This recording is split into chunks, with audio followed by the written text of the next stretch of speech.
Hello everyone. This video is a bit long, but it shows the process of everything I did in my graded unit project past the character design. The brief was to model two sci-fi style characters and animate them in a couple of game cycles like walking, running, idle and jumping. The visuals are a bit hard to follow and probably quite annoying since I move the camera around while I work, but I definitely recommend recording your process if you're doing something like this. It's far easier to document. Anyway, I hope you enjoy. Alia's model started with a cannon which has a fan and 3 solar panels, all of which rotate. I set up reference planes and placeholder materials and got into the rest of the modelling. I used multicoloured edge loops based off of the topology references that I was using. The nose and the mouth were made by using the shift key and grabbing other parts of the face. The eyelashes were made similarly, but they had to be detached as different elements. They look black now, but I'll add an alpha map later. Some things were different between the two reference images, so I decided to follow the front one more. Most of all the hairline, which was drastically different in the front one. I attempted the ear and back of the head so many times that I ended up not including the final recording. For the body I started with a cylinder but ended up just using the shift tool like every other part. The beak was made incredibly triangular so that it would still look that way after smoothing. From the belt I just extruded down to the leg loops. When that was finished, I added a mirror modifier and adjusted various parts of the back of the armour. I moved the beak and eye on the back and started to follow some anatomy references. I adjusted a few things and gave her a belt buckle and some medicine compartments. Alia's leg armour was treated as a hard surface, complete with supporting edges. I got a turbo smooth preview up and started working on the shoes. They were extruded down like every other part of the leg. I added some geometry for the curve of the foot. Alia's shoes didn't actually need any supporting edges because the metal base at the bottom covered up any smooth parts of the model. This was made by extending the geometry of a cube. I bridged the edges of the back part, then extruded out a bar to connect to the front part, which was just a copy of the back with some adjusted geometry. I polished off her ear and eyebrow and then started on the arm. I adjusted the vertices of the shoulder and elbow to make rigging easier. I stretched the arm down all the way to where the wrist was going to be, then adjusted the model to make an even number of vertexes on the wrist. I started modelling the fingers, which were now part of a gauntlet, contrary to the original design. I duplicated the finger and connected the two together. I did this to all 4 of them and pointed them all in different angles. After many failed attempts, I ended up finishing the hand. But I ended up having really big issues connecting the wrist and the hand. This was because of a huge discrepancy between the number of vertexes on the hand and on the arm. I eventually added more to the arm. I eventually made arm guards with cylinders and added subdivided cubes which looked like studs. The design of the gauntlets were completely modelled improvised. The original designs had her hands completely exposed to space. The studs from the arm guards were eventually copied over to the gauntlets. I also extruded out those grey hinges so that they could also be used as a compartment for medicine. Alia carries a lot of medicine. I copied part of Alia's arm to use as a strap for her arm guard. I then duplicated and attached it. I used a sphere to make Alia's knee guards. I adjusted the feet since I'm told that heavy worlders should have big feet. Then I added more fans from Alia's cannon onto different parts of her gadgets. I started extruding out polygonal hair. I also had the mirror modifier on. For the pointy parts of her hair, I moved the middle polygons of the end of each clump away from the rest of the clump. For most of this model I've been following the front reference the most. The hair was another story. I wanted to follow as many references as I could, so I ended up using both just to fill her hair out a wee bit more. I wanted to use every hair polygon in the model as best I could, so except for the piece at the very bottom, each hair polygon was extruded out and turned into a clump of hair. For the clumps that were made from 3 polygons, I ended up pulling out the middle edge instead of the middle vertex. For the clumps made from 4 polygons, I took the vertex in the middle and moved it away from the other 4, and especially far away from the other 4 that were diagonal to it, forming 4 diamond-shaped polygons at the end of each clump. With that done, I stuck to the references even closer by making the hair asymmetrical by applying the mirror modifier and then moving each clump. This made it look less uniform and more filled out. Since we had a high poly limit, I was able to use mesh smooth to smooth the head model and make the hair sharp. Along with her hands now in gauntlets, Alia's neck was originally exposed to outer space. Now I'm just fixing various things that I don't really like about the model.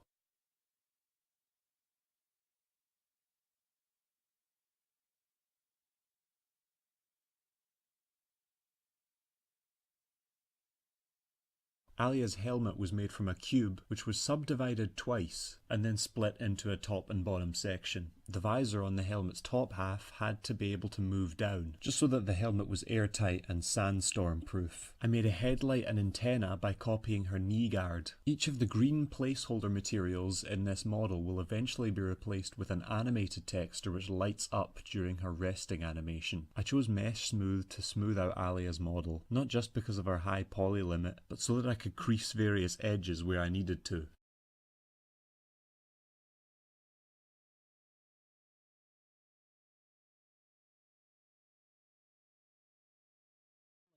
When I started Helga, I started with her face right away. Following the same topology references as before, I coloured every loop involved in the topology. At this point I created a sphere to act as a placeholder eye. I worked the edges around that eye so that it wouldn't cause problems later. I added a placeholder black material onto the front of the eye. This was so that when I was adding controls later, it was clear which way the eye was looking, without having to add detailed textures. Detailed textures would slow down the FPS and ultimately slow down the project.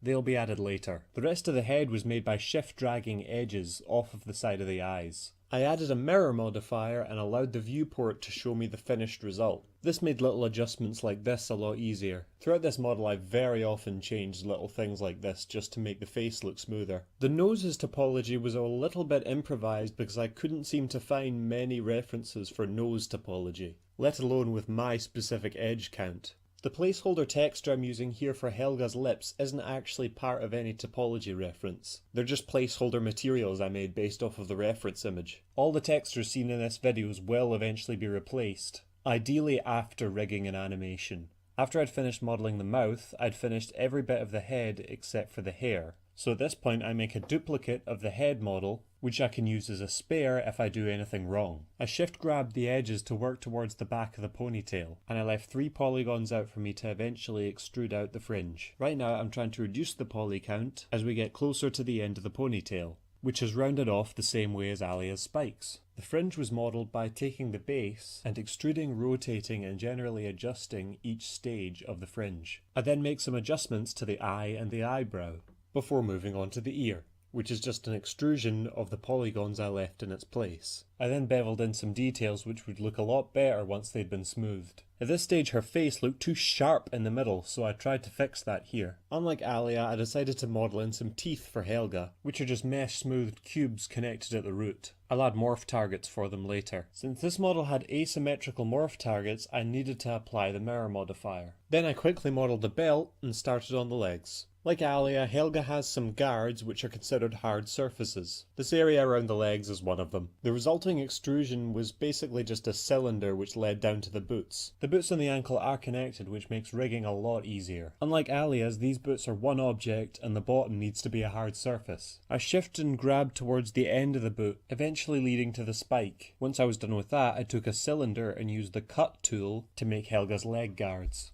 I used and collapsed the mirror tool and edited the result until I got something that was close to the reference image. Unlike Alia's, Helga's hands were planned to be in gauntlets from the start, so I made a finger that was like a claw and copied it 4 times, adjusting the vertices for each finger and thumb. I shift grabbed up to make the base of the hand, and then bridged over to connect them. The white part of the gauntlets as seen here are hard surfaces, but the fingers and webbing between the thumb and fingers aren't. There are some spikes in the reference image, but I decided not to add them to the final model. She's already covered in them. Here you can see I'm counting the edges on the wrist and comparing them to the amount of edges on the shoulder. This way I won't make the same mistake with Helga as I did with Alia, and I form her arm with no issues. It helped with connecting that I added some extra geometry to the shoulders, but I did still need to add a few more edges to the body to ensure that there were enough edges on both sides to connect them, which I eventually used the bridge tool for. Reflecting on the topology here, I probably should have extruded the arm down and then done the hand. The shoulders are covered up by spaulders though. The arm guard and forearm guard were both made from half a cylinder each, and the knee guards were made from planes that were beveled outwards. The straps are just flat cylinders wrapped around the legs. I added a mesh smooth to adjust the creases of the knee guards. I started using the line tool thinking that that probably wouldn't work for the ribs, but I thought I'd give it a try. As you can see from the final product, this is actually what I went for in the end. After converting the line to an editable poly and then adjusting a few things, I duplicated enough to cover the chest and then added a mesh smooth. I gave them a mirror modifier and then moved on to the shoulder guard, which was made from a sphere. I thought I was done for a bit here, but then I checked the reference and realised that Helga's leg guards have spikes. I then made the shin guards, which were similar to the knee guards, and her shoulder pads were made almost the exact same way. With the main body and armour done, I decided to move on to accessories. The rockets on Helga's jetpack are made from spheres, and the emancipator blade was made by combining 3 different objects: the base, the blade itself, and the handle. I gave her boots some spikes and then started on the helmet. For reasons I can't explain, the cut tool didn't seem to be working, but I eventually sorted it out, and then continued modelling the helmet as if I were modelling an oddly shaped head. Since our characters aren't allowed to wear their helmets at any point, it wasn't that important that the head was clipping through. I added details and a mesh smooth and then I was done.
The first thing I did was make a master copy of Alia's head, which I would duplicate to make other morph targets. I duplicated that to make the blinking set of morph targets. These involved a half-closed morph target and a fully closed morph target for each side. I made 2 for the lower lids as well. Then I moved on to the targets for her eyebrows. After I made ones for her nose, I started to sort them into layers. I used soft selection to move the hair around, which I'm not fully pleased with the result of. It ended up moving parts of her ear since it's so close to the hair. The mouth was made to open, shut, move in 4 directions, and smile. From the rig plan I drew out here, you can see that this wasn't intended to be several morph targets for several expressions, but more parts of the face that could be manipulated to make those expressions. I added float limits and locked various axes for each of the parts. I set the reference coordinate system to parent whenever I'm dealing with these controls. This made linking up the controls to the head in the reaction manager a lot easier. I adjusted the pivot points of the controls so that for most of the controls setting them to 0 would revert them back to their original state. If I zeroed out the X and Y of the eye controls, she would look straightforward. Moving on to Helga now, I gave her a master copy too,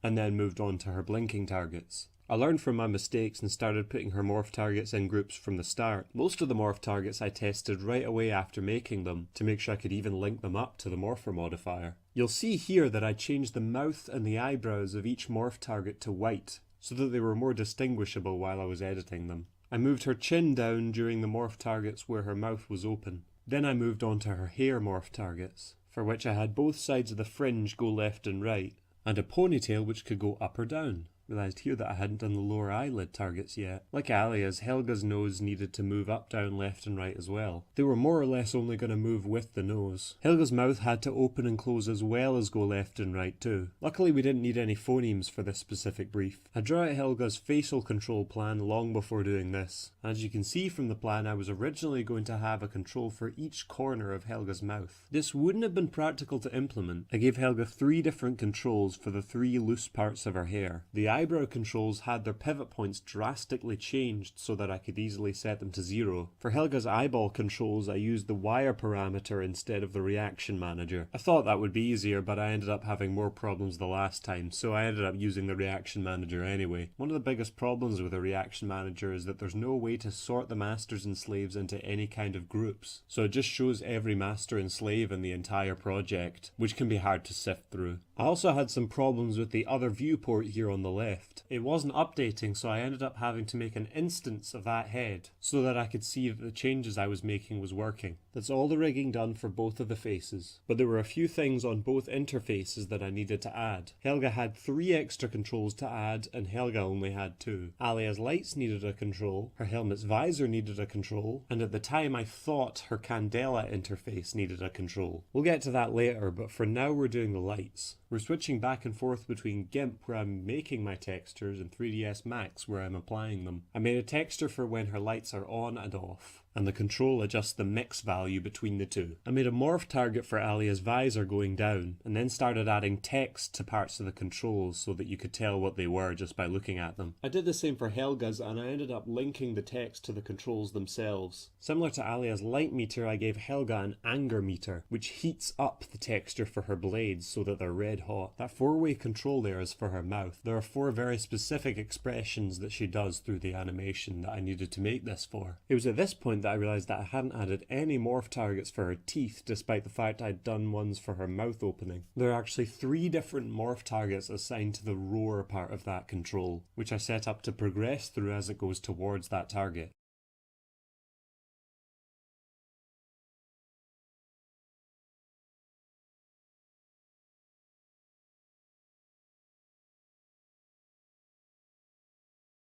I got the bone editing tools out and added bones to Alia from her base to her head. I was advised to use Turbo Smooth instead of Mesh Smooth, so I decided to add some supporting edges at this point before adding any more bones. Adding supporting edges to the beak on Alia's chest took me quite a few attempts. With the body done, I started to add the bones that needed symmetry, like the arm, the hand and its fingers. In the bone tools there's a create end button which I used quite a lot here. I learned that double-clicking any root bone of a sequence of bones would select all of them, which would make mirroring them a lot easier. With all the bones done, I added a skin modifier to my model, and I started testing out with the auto key feature. This showed me that the weights needed to be adjusted quite a bit. It should be noted that the thigh guards are hard surfaces and were weighted as such. The belt buckle and the medicine compartment were all linked to the bones instead of skinned to them. I wanted to make the chest piece a hard surface, but to make it realistic it wasn't really plausible. Unfortunately, I get a crash here as I try to weight the hip, but if I applied the turbo smooth and then did the weights, then it would be even more difficult to do the hard surfaces. I made the beak on her chest a hard surface as well. The arm guards, knee pads and fans were all linked to bones instead of skinning them. I frequently scrubbed through the frames to see how the weight was doing. It looked good, so I moved on to Helga. So that I used a variety of techniques, I decided to use cat rigs for Helga instead of regular bones. You may be able to tell, but I'm actually following a tutorial from Movement Studies, which walks me through the process of making a cat rig. I set up gizmos here for each of the hands, and then give her a neck and head bone. I also added a hip gizmo based on the tutorial. At this point I used the edit poly modifier to change what the legs looked like on the rig. I did the same with the head and then moved on to the skin modifier. When I first tried, the cat rig didn't seem to take the skin with it, and I eventually figured out that I had to add a new animation layer for it. I eventually got it working though. I accidentally included gizmos in the skin modifier, which caused them to have weights as well. Like some vertices of the fingers were accidentally mapped to the hip gizmo. Similar to Alia, I animated Helga going into her resting position. Since this was the pose she'd spend the most time in, it needed to work. Eventually had to add a skin modifier to the rib guard,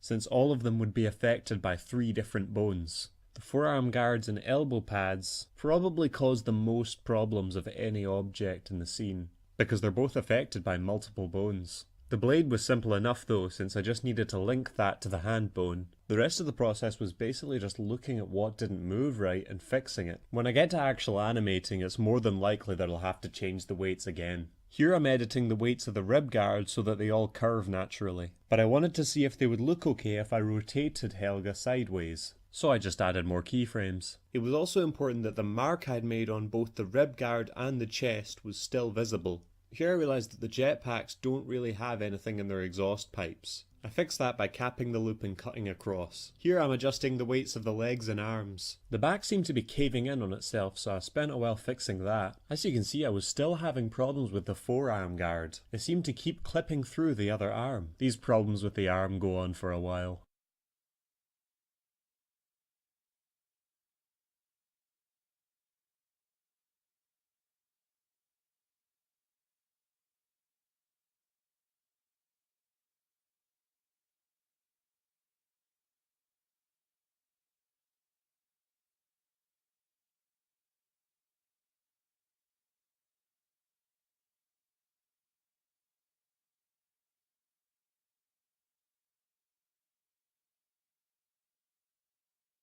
The knee pads were basically the same as the elbow pads, in that they kept clipping with the thigh. Like the jetpack, I also had to cap off the leg guards. The shin guards were parented to a bone and then I capped them off. I took a minute to weight the 2 bones that control the bottom of the boot, the heel of which was a hard surface. I eventually caved and removed the forearm guards and replaced them with new ones. As you can see, they work fine without clipping through the arm.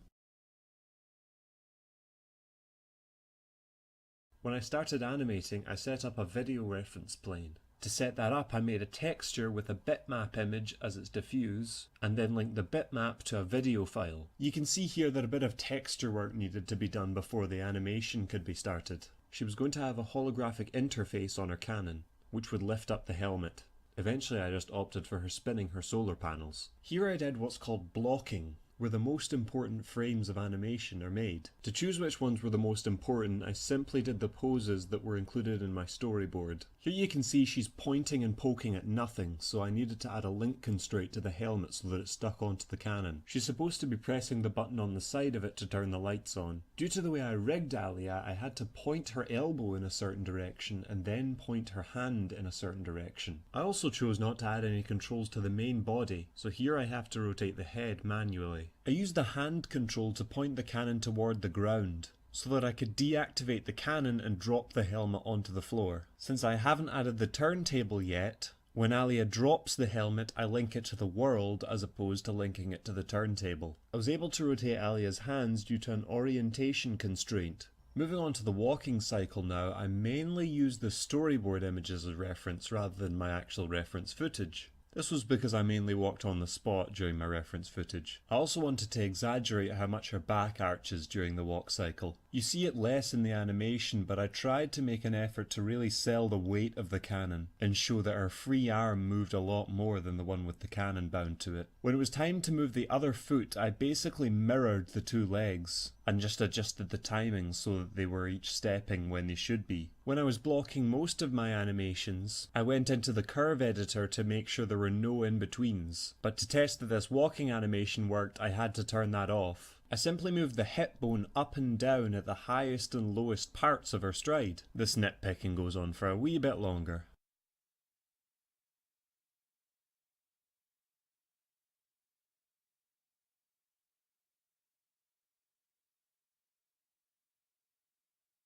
Now we move on to blocking the run cycle. You can see that one of the first things I made sure of was that Alia was holding her cannon this time, as opposed to letting it swing like during her walk cycle. Since I had struggled with them so much last time, I decided to move all of the legs first, before moving on to her upper body. I've sort of adapted this style of having the upper body follow through what the lower body does. Now we move on to her jumping, and I first make her positions where her body is at its lowest and its highest. Since her jumping is aided by her booster boots, I wanted to make her look down almost fearfully. Now we move on to the polish stage, which is done after the facial animations are finished. This is where I really start using my reference videos, so I blow up the plane so that it's about the same size as her, and more or less try to match my footage frame for frame. As you can see, this may have been a problem for the walk cycle though, since the walking reference wasn't any particular rhythm or pace. I also get rid of a number of frames where Alia's hands go right through her body, due to me only keyframing the essential poses. I give a bit of an angle to her upper body and then move on to the run cycle. But since that moves so fast, it barely required any polish. It goes by pretty fast here, but I'm actually trying to recreate a little bit of recoil that happened after my jump during the reference footage. I made a selection group for her fans so that I could spin them all at the same time. I moved on to Helga, who I'd already done some textures for, but same as Alia, I set up a reference video plane. Very quickly I realised that Helga's cat rig was far quicker to animate than Alia's standard IK chains, and all of her actions are far more subtle, so her idle animation was really just a matter of rotating different parts of the cat rig. I then move on to the jumping animation, which was done by moving down her chest and hip bones.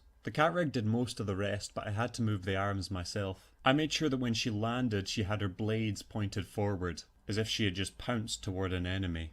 Her walking animation was next, which I wanted to come across as more of a stomp. To do this I basically skipped a few frames. Similarly to how you would animate a punch, you would never animate the point of impact, you would animate the point after the punch had landed. Here I'm polishing the jumping animation and I'm making sure her legs are together so that she sails through the air easy enough. You can see from the stretching at the top of each boot that some of the weights still need to be fixed. This was eventually done after the animation was completely finished. Helga's running animation is more or less done the same way as Alia's, by arching her back from the start and then just animating her legs. Here I start to polish the resting animation.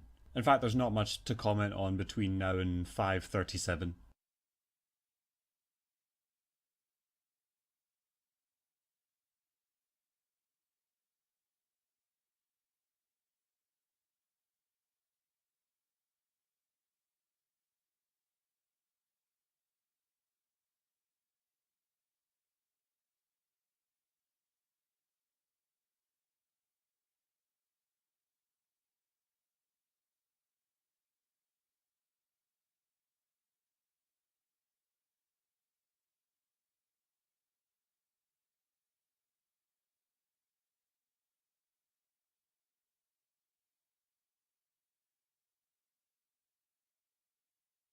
Here I'm adding a spinning turntable which she'll be linked to. Here I'm just checking to see that the feet don't clip through it at any point. I change the spinning speed to ensure that no details are missed.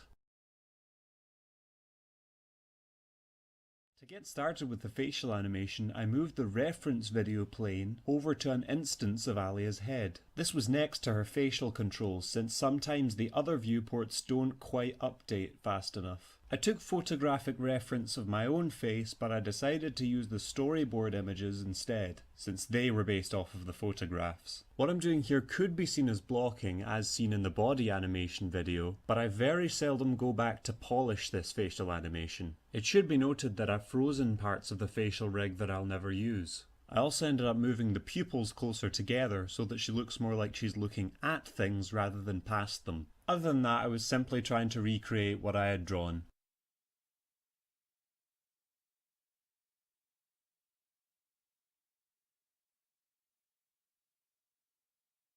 I set up my reference plane for Helga as well, and began to try and recreate my drawings with the controls there. This goes on until about 1 minute 28 seconds.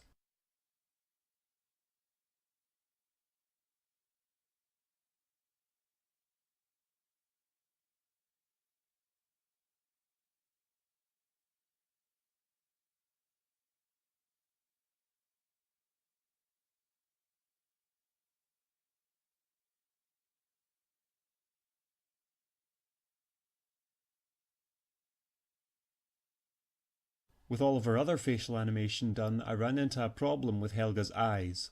They would only ever rotate up and down and would never go left or right. I had to go to the reaction manager to see if I could fix it. I tried changing the point of reference from local to gimbal a couple of times, but that didn't help any. It turned out that it had been rotated in such a way that the X and Z axes were the same axis. When I had eventually set it up in the reaction manager, it caused her eyes to be a bit squint, which led me to the decision to gloss over one of her eyes to make her look like she was blind in one of them. A bit of extra facial animation I did after the texturing was her roar. This was based on one of the images in the storyboard. I had already planned to do some special effects for Alia, so I decided to even it out a bit. I started by making a cylinder, and then I made a sound wave texture.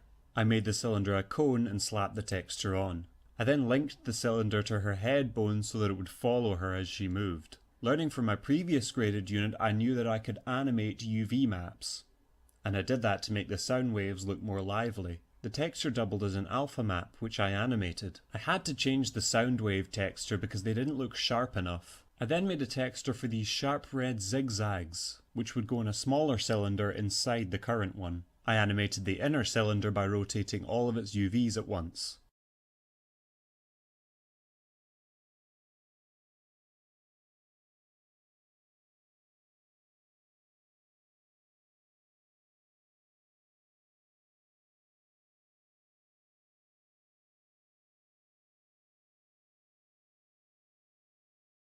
The first non-placeholder texture I made for Alia ended up not getting used in the final video. It was for a holographic interface that was intended to hover over Alia's candela cannon, which would activate the tractor beam when it was pulled up. The texture that I set up in the material editor here was originally going to be editable by using the reaction manager. It made up 1/3 of Alia's lower facial interface, and had 3 settings: invisible, off, and on. When it was set to invisible, the material would have been completely transparent. When it was set to the off position, the material would turn orange. When it was set to on, the UV map itself would animate, so the interface would move up and turn green. Helga's hair texture was actually made first, and Alia's hair is just a copy of that. Since Alia's hair already stood out due to being orange, I decided to reduce the contrast. The UVs for the hair which I had made earlier didn't quite look right, so I had to flatten them so that they were all pointing the right way. Alia's face texture was started in Mudbox off camera, and I immediately added the eyebrows to it after I was done with the hair. I had made both Helga's and Alia's eyebrows black in the original sketches, which was a lapse of judgment considering I'd already decided on their hair colour. Alia's eyelashes are a simple black and white zigzag, which also function as the alpha map. Here I'm testing Alia's lights, which would have looked similar to how her interface would have looked. I made a light purple metal texture by layering different royalty-free images, then used normal map online and a normal bump node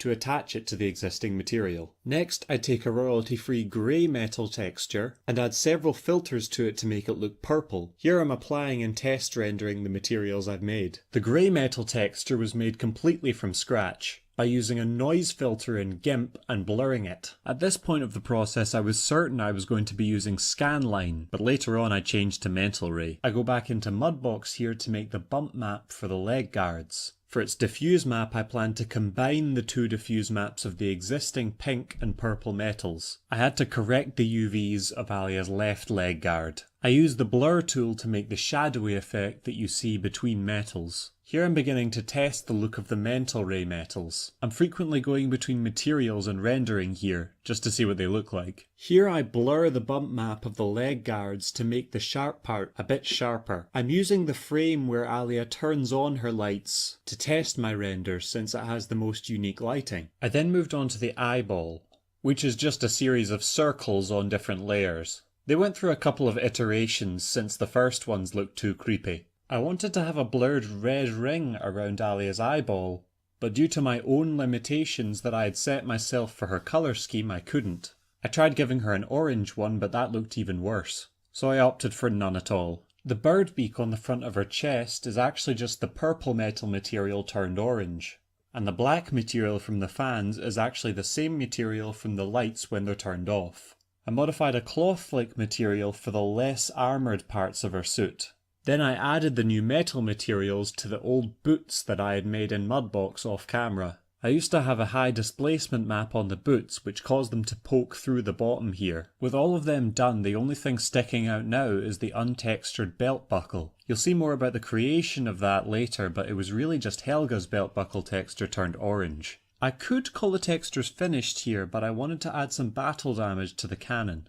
As you can see, the displacement of the cannon's texture caused the fan on it to be covered up. I experimented with the boots and started to add the cracked cannon texture to them. It had some bad effects, so I went back to the old texture right away. I wanted to add some complex circuitry to the solar panels, which I didn't do for two reasons. Solar panels are usually blue, but that would go against the colour scheme. I already had a circuit texture on Helga, so for those two reasons I kept it grey and simple. The medicine compartments were basically made by drawing black lines over the pink metal texture. I then moved on to the tractor beam, which is basically just an oversimplified green gradient, which serves as its own alpha map. With that exported, let's move on to Helga's textures.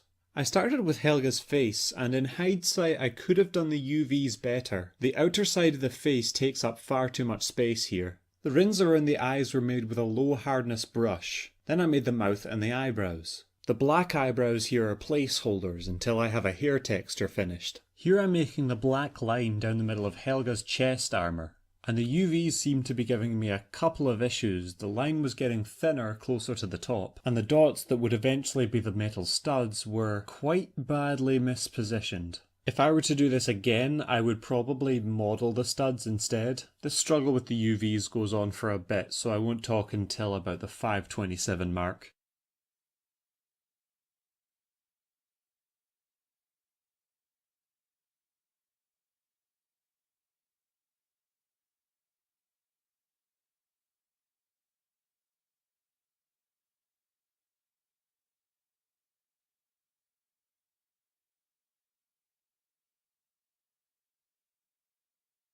What I do here with the bones is almost like faking ambient occlusion. I'm making a black blur as it gets closer to the chest. I then went on to make a red mark which was continuous across the bones and the chest piece. It took a lot of fiddling around, but I eventually got it right. I frequently refer to the Marine Technology Guide, which can be found in the digital paperwork folder. In there I keep track of what pieces of her armour are damaged, which is why I looked at it before making these knee pads, so that I could make a better texture for them. Here I'm experimenting with brushes to make different blood marks across her knee pads. I had some cracks in the knee pad and I wanted to add scratches as well, so I used some of the brushes that I found on a royalty-free website. I didn't plan on having simple colours on her textures forever, so I went back to the chest piece to see if I could fix it. You can see throughout my textures that I have different textures for different materials rather than for the objects themselves. So when the chest piece texture was made, I used that grey metal material for the rest of the grey metals on Helga. You can see here that Helga's eye went through a couple of stages of development. It was originally just a black circle with a red circle around that, with a sort of gradient red ring around the entire eye. but I ended up using blending modes with a texture that I found online. This black and grey hair texture was just a placeholder so that I could redo her UVs. As you can see from earlier in the video, what I eventually made for her hair got used for Alia's hair as well. I simply used GIMP to make a noise texture and then stretched it out vertically. With that applied, I had to fix the UVs because they were stretching beyond the boundaries of the map. You can barely see it here, but I actually used a placeholder material to tie her ponytail up. I added a red light to test the textures to see how they would look. Her shoulder pad's bone texture was basically just made from experimenting with blending modes, and its eye sockets were made from a black placeholder material. The leather texture was made by duplicating the layer of an existing leather texture, blurring it and changing the opacity. The arm guard here is another example of a reused material image. The bone is reused for the skull's face. The little blurry black rings there around the skull's eyes are mainly to make it easier to make a bump map, and the hair material image is reused for the eyebrows. Here I'm applying the bone texture from the shoulder guards onto every object I can. I made the material that covers the less armoured parts of her suit the same way that I did Alia's. I applied it to the chest guard material and then put it onto all of the pieces of the object that I could.